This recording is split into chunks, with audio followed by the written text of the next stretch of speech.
Good morning, science guardians. Welcome to your history class.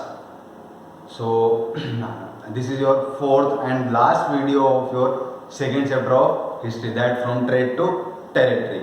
So, up to here, what we have studied, that what in the previous view of our videos we have seen that how did the Britishers or how did the East India Company have expanded its rules, and what type of the wars they have been fought with the Marathas and the Tipu Sultan. Today in this video we are just going to study about some more policies, like in the previous video we have read out about the subsidiary alliance. So in this video we are going to study about some more and the next policies that have been brought up by the Britishers.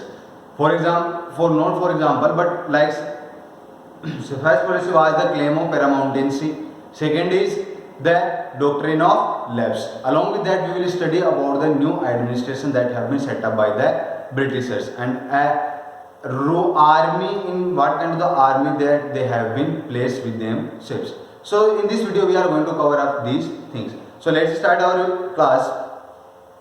So in the previous videos, we have seen that the new policy that they have been adopted, that was the subsidiary alliance, in which they have stated that a king cannot keep its army, only they have been protected by the company, and for that they have to pay also. If they are unable to pay, then at that period of the time, that some part or some portion of that territory have been annexed or that have been taken over by the Britishers, or we can say the East India Company. So like that, to annex the other territories, or like that we can say that more to gain the more power or to gain the more control, the Britishers have gained that another policies also. Like first among them, the first policy was the claim of paramountcy. Paramountcy means supreme power, and claim means that we have the authority. See, so this policy was led by the Lord Hastings. Got it? Means this policy was brought up by the Lord Hastings, which was the Governor General of the East India Company. Got it? So in this policy, what this policy states? This policy states that only the East India Company will be considered as the supreme power.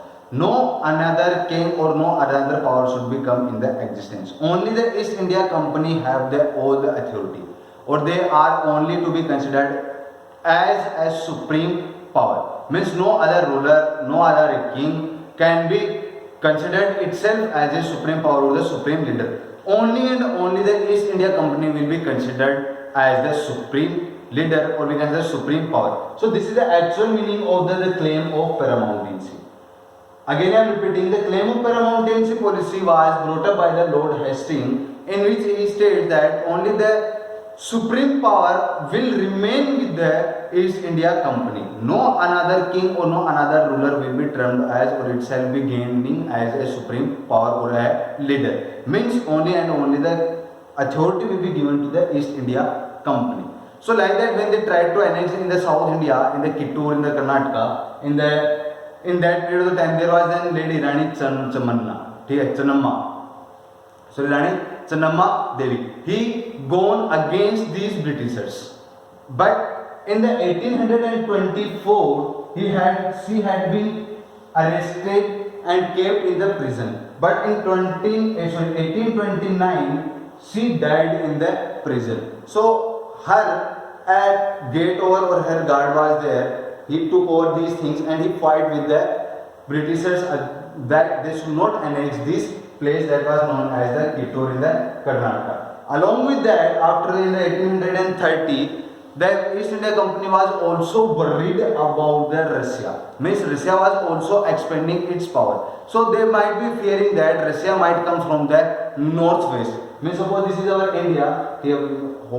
For example, suppose this is our India. So northwest part will be this. Means from the Punjab side we can say. So they have been worrying about that Russia could expand, that Russia could come into the India also, that Russia was also expanding its powers also. So they have been more worried about that thing. So they have fought a war with the Afghanistan also, that they put up their own territories also. So in next line was the Punjab. But Rana Ranjit Singh or Maharaja Rana Ranjit Singh was not going, or no, he was not giving the powers to the authority, or he was not giving the power to the East India Company. So they fought a war with that, and they took over these things, and the Sindh was carried, or that Sindh was took over the from that territory, and they put up their own administration over there. So this is all about the claim of the paramountcy.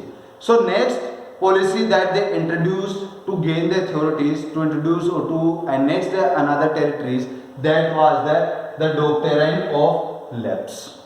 Lapse means merge, means that when we merge. But doctrine means what will be there?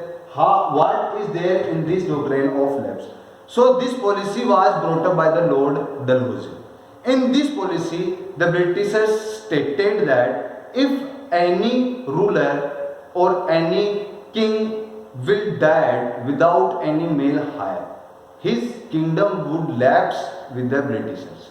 Means कि अगर किसी राजा के कोई बेटा नहीं होता है, ठीक है, means there is no any male heir, then his kingdom would lapse into the East India Company. Got it? Means that the king had its own male, its own, neither that should be adopted one also. Means its own male hair should be there just to run or just to success that things. So on this policy, the Britishers have annexed 6 territories. First was Satara, second was Nagpur, third was Sambalpur, fourth was Udaipur, fifth was Jhansi, and last they annexed that was the Awadh. But Awadh was not annexed on the basis of this doctrine of lapse. Awadh was just annexed on the basis that they have gained. They told that Awadh was not having a proper government. Means it was having a misgovernment. The proper administration was not there. So on that basis, the Awadh was annexed by the Britishers to gain the control over these territories. Got it?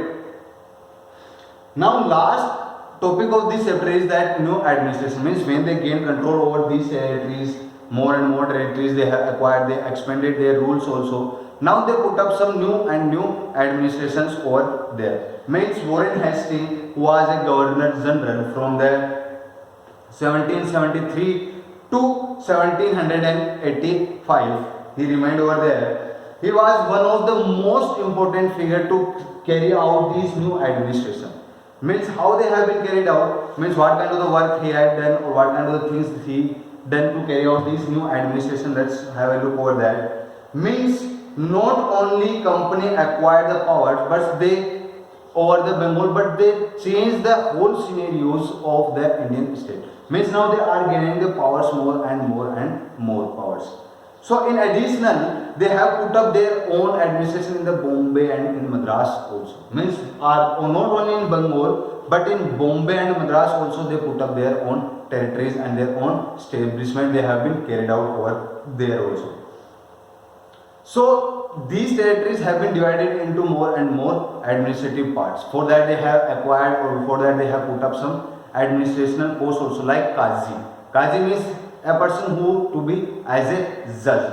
Mufti means he was a jurist of the Muslim community, okay, so who was just responsible for that Qazi would be administrator. Means whatever the Qazi is just giving the orders, he had to follow. Like that they have been also giving the impeachment. Impeachment means it is a trial that have been conducted against any person for the misconduct. Got it? So like that they have been started the administration in these 3 territories also.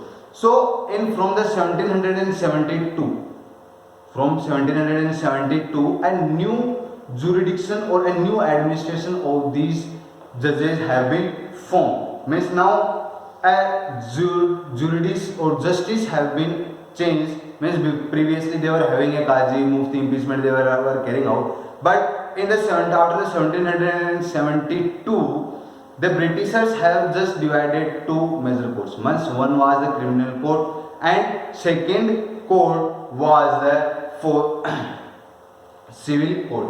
Criminal court was named as Fauzdari Adalat, and civil court was named as the Diwani Adalat. So in that the Maulvis, Hindus were also interested. They have been also brought up to make a new administration over there. Now still these things, among these, the criminal code was under the Mufti and Qazis also. So Britishers have gained the knowledge, they have acquired the knowledge, they put up some administrational posts also. Like new Supreme Court was also held in the Calcutta, that Sardar Nizamat Court was also there. So that was set up in the Calcutta also. More and more opportunities of the jobs have been carried out. Besides that, they have been also formed a new army. Means previously in their armies there were only the foot soldiers. Now they have added some more savars or cavalry persons. Means those persons who are just riding on the back of the horse. They are fighting with the swords or the arrows also. Besides that, they also trained. They were also having the cavalry army. Beside that cavalry army, they were also having the foot soldiers, and beside that, they were also having the arrows army, or we can say that archery army was also having with themselves. Got it? Means foot soldiers they are having, cavalry persons they are having, and archery army they are having. Got it? Now these Mughals were those who were having such kind of the armies. Now the Britishers have gained control, that they trained their armies. They only were taking the supportive natures of the armies.